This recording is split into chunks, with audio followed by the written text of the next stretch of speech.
choice is all up to you. Too many things, don't know what to do. Speak your mind and you won't get judged. If it kicks off, you won't hold no grudges. What? Come online, come online. CSI, CSI. Come online, come online. CSI, CSI. Yeah. Hello everybody and welcome back to another episode on CSI. Today we have the same guest that we had here last week with us, Tunde, and we're here to actually discuss a different topic, totally different topic today. And I will let him share that topic with you before we actually go into the discussion. Yes, it's good to be back here again. Thank you. It was a very, very great discussion the last time. It was a great session indeed. Yes, I enjoyed it. And hence why I'm back here again to kind of share my knowledge and experiences to hopefully help at least one person out there. Okay. So what topic are we discussing today? Today we're going to be talking about something I believe is also passionate to yourself as well. It's what I call the unseen pandemic. Wow. It's the incoming mental crisis within the Black community in Ireland, actually in the world as a whole, you know, but we're going to probably focus on Ireland. Because that's where we're from and that's where we are. So yeah, we're going to be talking about depression, loneliness, suicide, all these things that kind of encapsulates mental health issues that we don't generally discuss about as a people, as Black people, as men, etc. So today we're here to chop it up. Wow. And make it very cool to talk about mental health issues. I'm actually so excited that you're coming up to talk about this type of topic today. And you know yourself, it is something I'm passionate about. Everyone online usually have a stigma as to discussing a topic like this. Nobody wants to talk about mental health. Like we said in our previous session as well before, not many people even know what mental health is. Our parents don't even know what mental health is. So I am so glad, I'm happy that you came here today. And I like the way you actually started that topic, the unseen pandemic. You know, everyone is focused on coronavirus, the pandemic of the coronavirus. True. But the real pandemic is the mental health. You know, there are more pandemic of broken homes, more pandemic, affecting our youth and stuff. True. So that's what we're here to discuss today. Depression, loneliness, and all this. I'm very, very excited. Yes. And I think basically to start it off, we just kind of have to understand that to solve certain issues, we need to go into the root cause of whatever's going on. Because if we just resolve or solve the issue on the surface, we're just cutting the grass without uprooting the tree or the grass itself. Correct. And what's going to happen? The inevitable is the grass is going to grow back up, the tree is going to grow back up. So again, you don't know what you don't know. You can't transcend what you don't know. So yes, to start off, I'm going to go straight in. Please do. We are in a state of depression and we have a lot of mental health issues stemming from internalized oppression, from what we discussed last week, which is one of the 4 systems of oppression. We're probably second generation migrants in the country. Correct. Probably some might argue third, but let's go second because there have been other ones that have been here before the 2000, 2001 influx of migrants within the country. And because of this new society, this new culture that we're trying to adapt ourselves into, integrate, we haven't recognized that it's causing a lot of problems for us mentally. So being from an African background, we know very well that there's nothing as such as mental health issue. You say that to your mom and your dad, what you're going to get is a nice koboko or a whip. They'll beat it out of you straight away. They'll beat it out of you, or the Lord is your strength. You know, God will take away your mental, this. So we've learned to offload this issue onto something else, not knowing that it's actually there's a detrimental aspect of it. You know. Thank you. So when we say internalized oppression, look, we've heard negative messages about ourselves from a long time, to the point whereby we start to believe them, and we forget that we also have our own kind of human needs that we need to kind of achieve and help. So when you're looking at the hierarchy of the Maslow's law of hierarchy, where we are right now is also really affecting us as people. Go research Maslow's hierarchy of needs. We're literally at the bottom of that food chain, and we're focusing on just our daily survival. We're not going to the stage whereby we need to start focusing on other things, on family, friends, to the point where we reach the pinnacle that we're now being philanthropic. We're talking about stuff that we don't have to worry about. But because of these issues, we're developing problems that's going to be a huge pandemic. This year so far, we've had 2 suicides from two black males in the same river, River Liffey. And as a person that has foresights, I tend to see into the future and the potentials of what's going to happen when you put the patterns together and you see what's already been happening.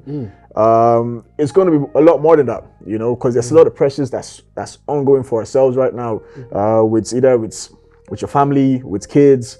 This is stuff that human beings shouldn't need to worry about, to experience. Hence why we're still at that bottom part of Maslow's law of hierarchy of needs. So again, first of all, starting off with the internalized oppression.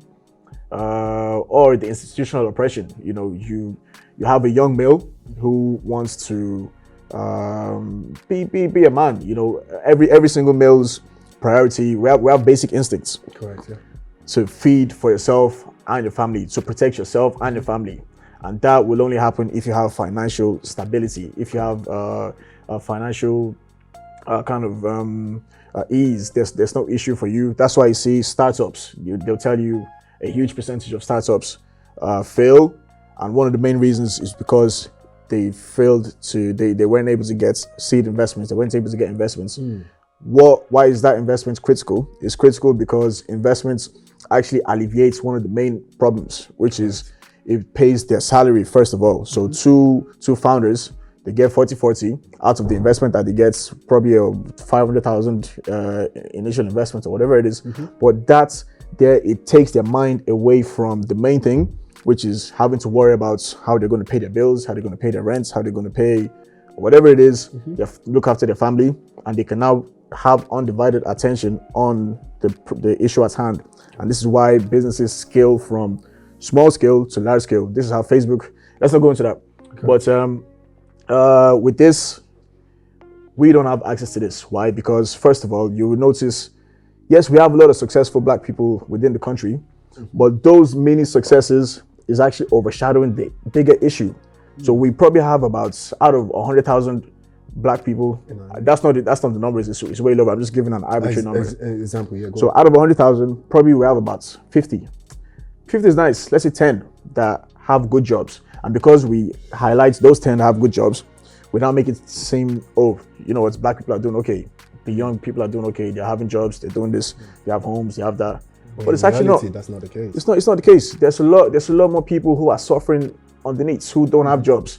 And the reasons why they don't have jobs is because of the likes of institutional oppression. We have gatekeepers who are in the HR. So we talked about institutional oppression, them enforcing their ideologies from the top to bottom. So you have gatekeepers in HR departments. For example, you fill in your CV. You already have your name there. Many of us know that. Even at that stage, before you get to the next stage, you're disqualified. Correct. If you're lucky enough that your name is Blake Jones, Blake Jones, you get a job. Blake Jones. You get a job easily because it sounds more American. Well, let's call you Adebanjo. Oh wow, that's my old name, by the way. There you go, Adebanjo. You forget it. And you ain't getting nowhere. That's the thing there. So you're not going to get anywhere. So even Blake Jones, you have not gotten a job. You get the call, the first filtering, because that's how they do it. Once you hear it's you that's on the phone, and then you hear the demeanor of the person, you already know yourself, you're probably not going to get the job. Why? Right. Because Paddy O'Shea is probably in the line as well. And in fairness, look, the thing is, it's life. This is the way it is. You want to help your own people before other people. And that's the way it is. But we need to understand and recognize these things so that we don't go implode into ourselves, So when you have all these kind of plays that's happening, not getting a job, having issues with police, whereby very well these guys are being racist towards you. Over time, just imagine a dagger just hitting the same spots inside your body every single time. It's going to affect you, or even a punch. Or even take MMA, for example, the kicks on the legs. Over time, the compounding effects will disable you and you will not even be able to move. You're on the floor. This is what's happening in our minds as well. You're not a superhuman, but you're a god. Don't forget that. You're not a superhuman that you should kind of absorb like a ricochet or even a suspension. All these things, you can't, you shouldn't, and you shouldn't feel that you need to. to take all these things. So over time, these are going to cause issues for you and I if we don't understand and recognize that this is what's going on. And just to break that down to everyone watching this as well, and I think what he's trying to say, I know today we're here to actually talk about unseen pandemic in relation to, mental illness and mental health, amongst our youth in general. And that's exactly where Tunde is going by actually using the institutionalized racism as an example, because when you go through this experience for many, many, many years and it goes on for way too long, at some point you just give up. And you become a different person. You become that angry person. So maybe this is one of the reasons why we're seeing so many anger among our youths in the society today. So I will let Tunde continue anyway, so you'll be able to understand the in-depth of what he's trying to share with us today.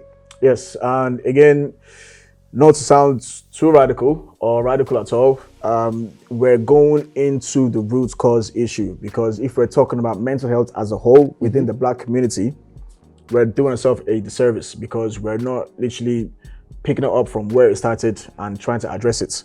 So that's why I wanted to explain that part, so people wouldn't think like, okay, but you're talking about racism now. Yes. What's that got to do with, so 100%. So yes, just even adding to this, another research that I will employ you to kind of go and do yourself, I'm not going to go too much into it, is the Willy Lynch lynching, how to break down a Black man. These are tools used to just to destabilize and destruct you. So why would you ask people to go make a research? Because if you're teaching people to go make this research, so they can actually use it on us again. Well, I mean, it's out there. They can only use it. It can only be successful if we are not aware of what's going on. But if we recognize these plays, when we see when it's being done, for example, if you know when the police officer is gaslighting you, or even people at your work are gaslighting you, before you knew the information, the knowledge, you would have stood up and tried to defend yourself and try to do stuff, 100%. But not knowing that they just want to trigger you.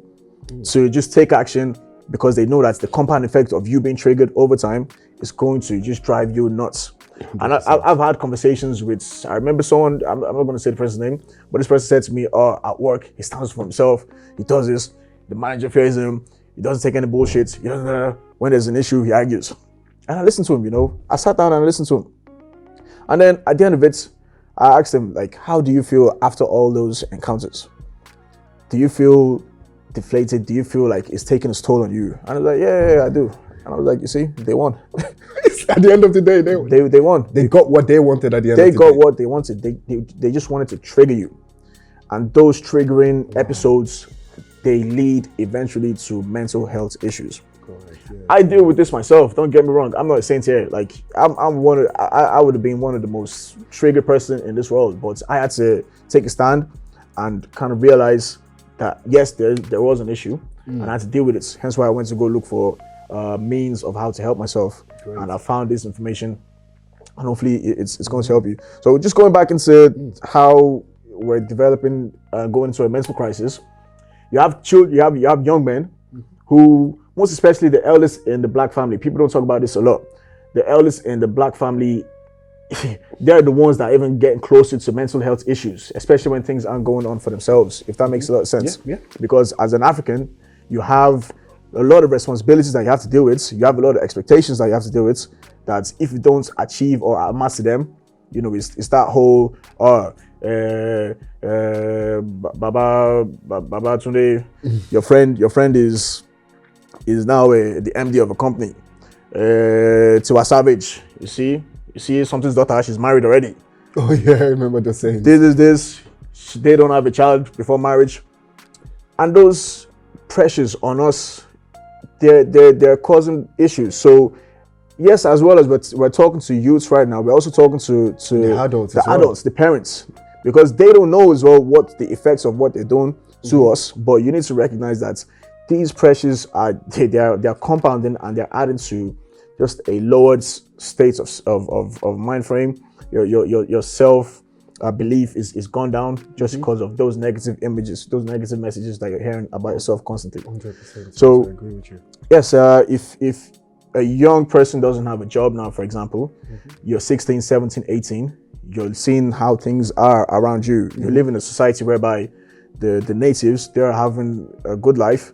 You know, they're able to fend for themselves, protect their own people, their own family, and you don't have access to this. Why? Because you've been blocked by gatekeepers who are meant to give you a job. It's going to eventually kind of have its toll, like, you know, because you go into yourself like, I'm not able, I'm not capable. You're hearing from your parents, they're disappointed in you. This, that, and that, and then you just get into a depressive state. Wow. Now I'm thinking of it from everything you've just talked about there. We literally, like, you know, I want to kind of analyze how this is actually affecting our youth in Ireland. And I get where you're coming from, like with the gatekeeper stuff like you're talking about now. So I will give an example as to what I've noticed in the last 3-4 years in Ireland alone. Every single year with the fights that goes around the young black youths in Ireland alone. So this happens everywhere and almost every year. And we thank God for the pandemic, the COVID pandemic that has happened in the last 1 year. True. Because this has actually kept everybody indoor. So we haven't seen so much of the violence going on, True. you know, because of the pandemic. But let's say if there wasn't pandemic there, we would have been seeing so much many more of these fights. Now, we talk about the youth destroying and fighting each other and all this kind of stuff there. We agree that this is one of the reasons why they're not able to get jobs out there. Maybe at the age of 17, trying to find their first job, maybe to work at McDonald's or to work at a retail shop or something like that. But they're not able to get a job at that point, you know. And their parents are saying to them at home, you are at the age now, you need to be bringing money home, or you need to be working. And they're calling them names, they're calling them everything. And they're trying their best to actually get jobs, but they can't. And they go from the age of 17 to 22, 5 years down the line. I can understand where you're coming from now, that as this would actually affect them mentally as well, you know. So that's why I wanted to add that part. Yeah, and you're 100% correct in what you said there. Just the pressures from different places, different angles. It's so immense that the only thing that's going to happen is you're just going to explode.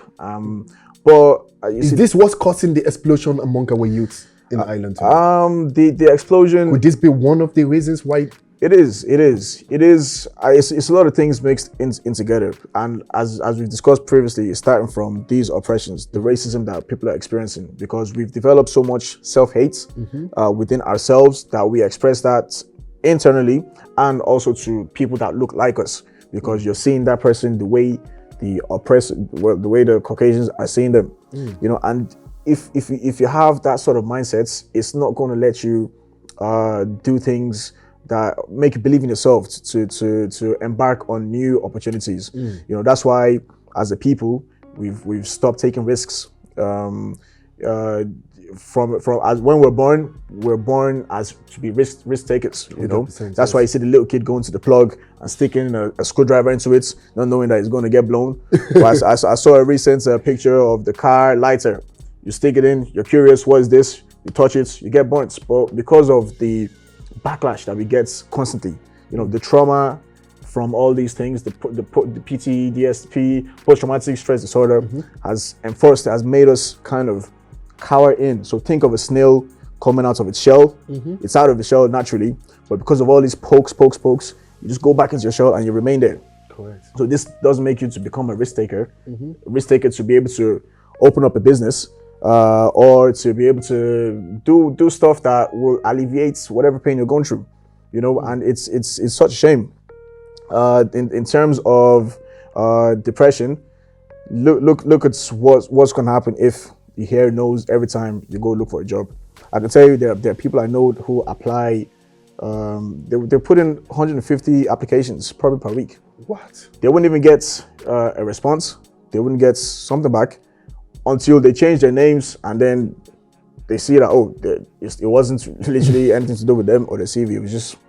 Well, if you don't recognize these things, you need to recognize when it plays to you so that you know how to handle it. You wouldn't know that, okay, it's this that's happening. What we need to do is we need to band together, either start a group stuff or me start my own business or do things together. Just looking at the forefront. Wow.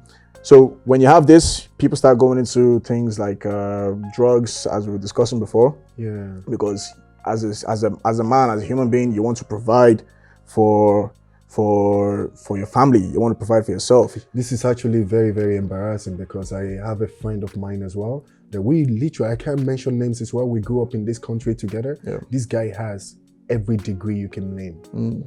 PhD, master's, everything, but he's never ever had a job. True. He can't get a job. True.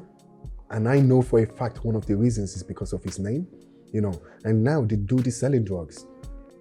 Yeah. And he loves drugs more than anything. And I'm like so shocked, like, you're way more educated than me. True. This guy should be on a higher level than me. He's way better than me in everything, education-wise.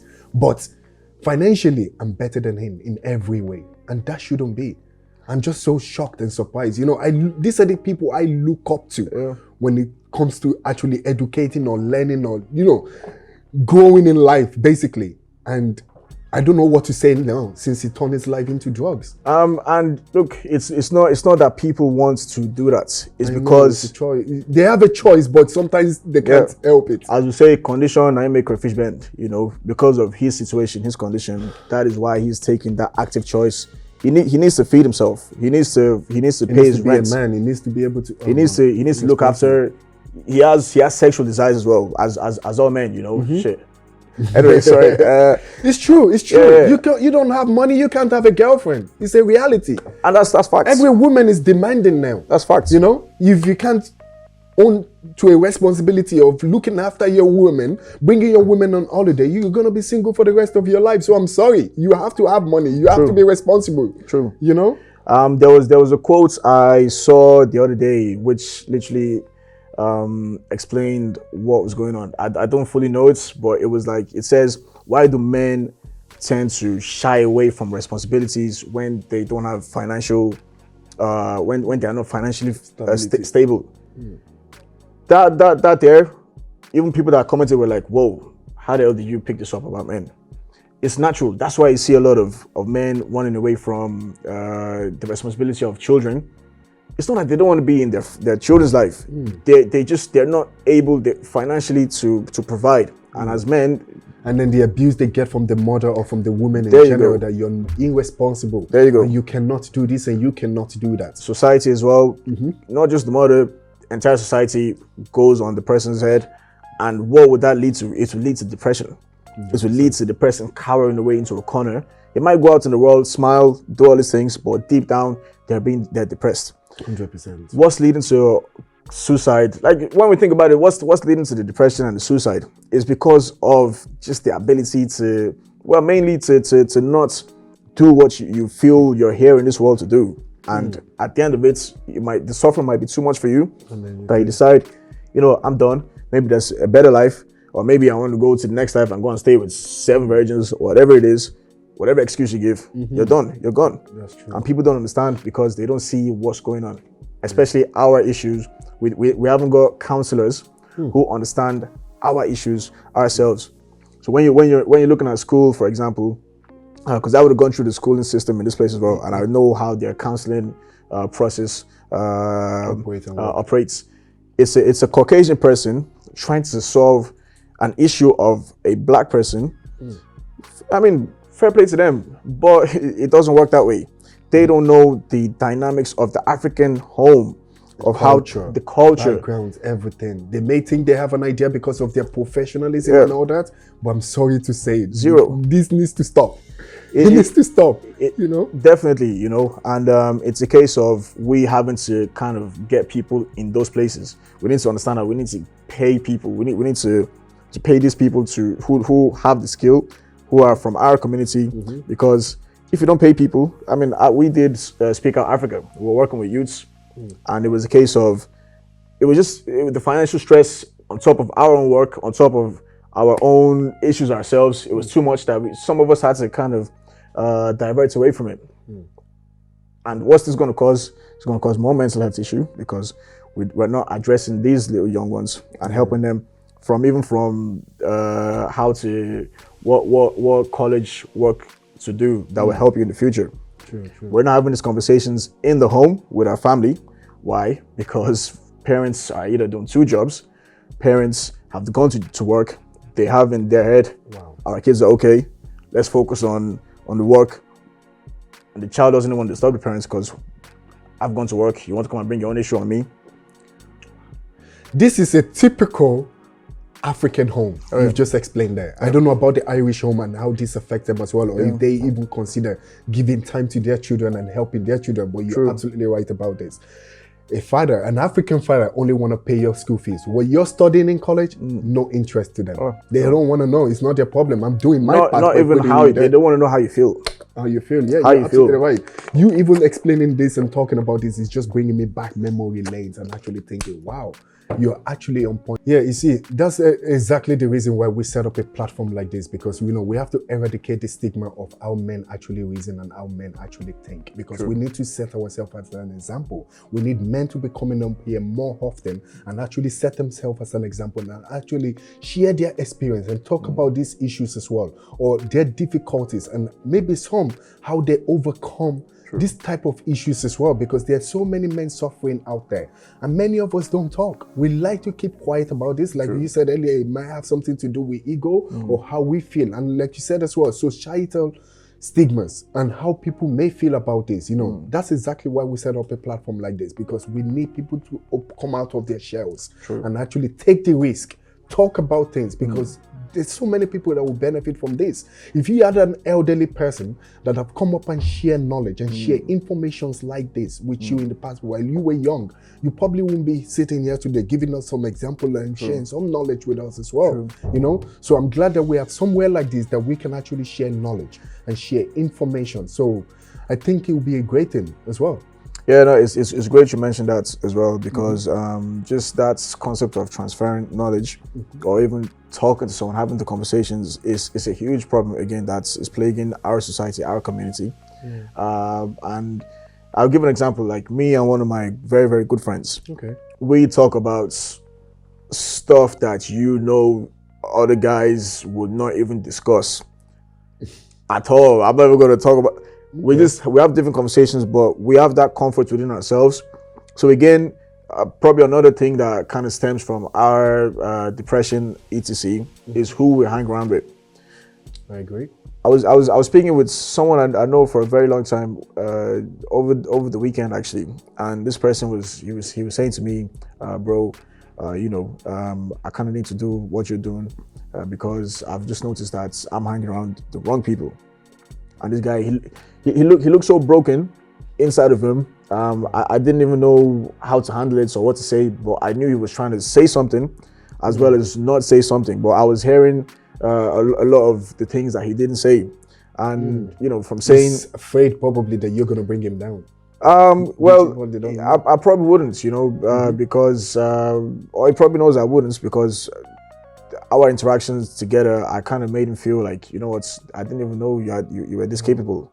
I just empowered him a little bit, because we need sometimes, we need someone to believe in us. Yeah, it's the fear and the risk, like you said as well. But if we have someone believing in us, maybe that would work. We don't have people believing in us at all. Let's not even talk about the outside world. Internally, we don't believe in ourselves, our potential, and these things, they play on our minds. Like, the mind is one of the most powerful and the most weakest parts of our being, and if we don't recognize this, we're going to be attacked from different parts. We're going to be triggered.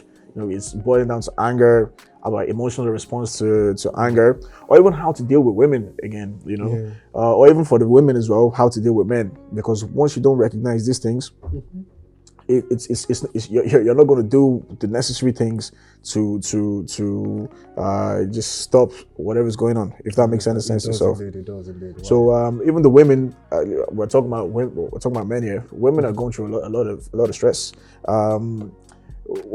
Even from our side, they go through 4 times more than what we go through. So if you're looking at the hierarchy of, well, not hierarchy, just the way society has placed men and women, the Caucasian man is said to be number 1. It doesn't go through as much stress. Then it goes to the Caucasian woman. She goes through twice as much as what the male has to go through. Then it goes down to the African male.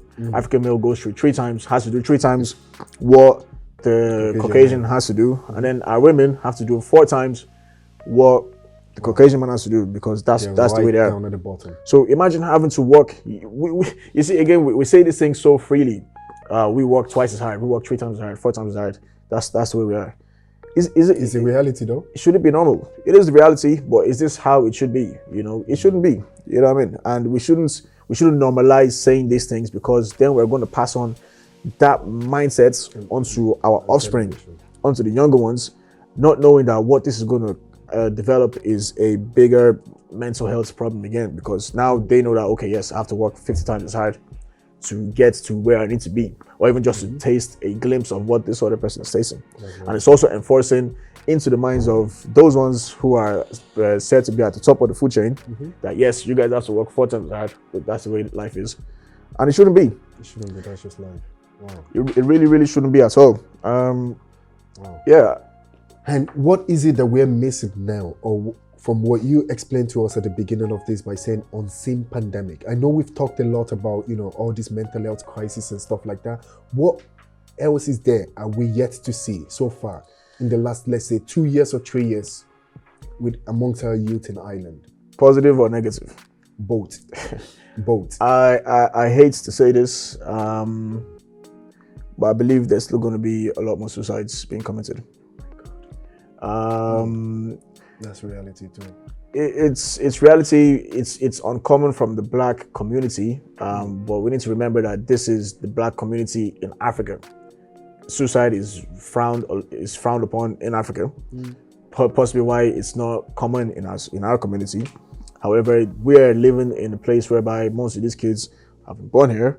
They're used to the European culture, so the norms of the European society is going to be what they will be accustomed to. So suicide is like an easy way out for them, not knowing that, look, they just have the lack of purpose, lack of drive, something that will make them kind of feel good about themselves, keep going on. And just not to discuss coming up here and just act like we're discussing and raising awareness on this alone. Do you have any idea, or can we even talk about any idea on how we can resolve this? We know we don't have the power to resolve it, but maybe through our speaking alone, we could motivate or inspire someone out there that's probably going through difficult times and watching us here speak today, knowing that they could learn something, one or two things from us, even if it's a message that you could share with somebody out there today. I think from my understanding, my opinion, I believe that it's just a case of, first, try to share your problems with someone, and speak out. But secondly, I think what is causing most of these issues is the fact that people are stuck in a rut. They don't know what to do. It's like they're not even aware of the things when it presents itself to them. And what I mean by when it presents itself, for example, you can take a nagging, as people say, it's a nagging woman in a couple relationship. People might not understand that this is the dynamic of how women are. Even if things are going perfectly okay right now, you actually need to recognize that it's just her being a woman trying to test your feminine, your masculine essence. Things might be perfect, going okay, and she might just want to test you. She want to test your sense of your core, your sense of masculinity, and she just tries, oh, why did you do that? Just to try to aggravate you. And as we men, we generally say we want a stress-free life. But the reality is, are we going to ever get that? Or do you have to understand how to manage a stressful individual that's your partner? Because once you're able to manage that, then you can be able to live a happy life. Because I don't think you're ever going to get a woman that's not going to stress you at all. Even if you have, it might be boring, and then you're probably going to be looking for us. Or a stressful woman out there, So it's things like that. You need to understand when things present themselves. When you reach probably a point whereby you can't get a job, and that's okay. The reason why I can't get jobs is because we have gatekeepers in companies who are they're going to do everything in their power to ensure that there's no Black people coming into the company. I've experienced it myself. You've experienced it. But if we don't realize this, I could have sat in a rut.